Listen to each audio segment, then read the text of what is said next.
Le héros de l'histoire que tu vas raconter doit être ton client et non ta marque.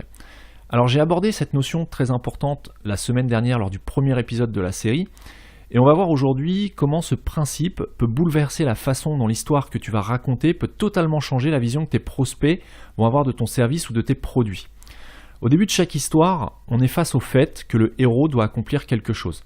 Alors la question qu'on se pose en tant que spectateur et qui retient notre attention pendant toute la durée de l'histoire, que ce soit un roman, un film ou autre chose, c'est de savoir si le héros va réussir à accomplir ce qu'il souhaite et ce qu'on nous a dit qu'il souhaitait accomplir au début de l'histoire. C'est pour cette raison que dans tous les films, les scénaristes commencent par nous renseigner sur les ambitions du héros dès les premières minutes du film. Et c'est cette ambition et le chemin que le héros devra parcourir tout au long du film qui fait qu'on suit l'histoire racontée avec plus ou moins d'attention. Dans le cas d'une marque, eh bien, ça correspond à déterminer les besoins de ton client au tout début de l'histoire que tu veux lui raconter, de façon à ce que, de façon détournée, tu incites ton client à se poser la question de savoir si ta marque va lui permettre d'obtenir ce qu'il veut.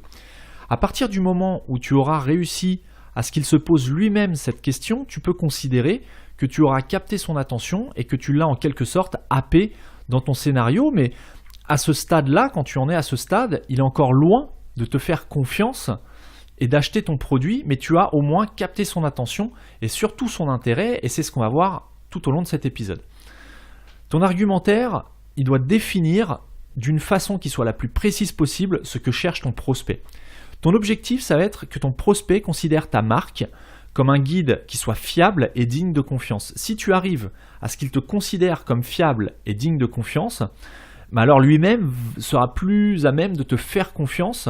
et d'adopter ta marque.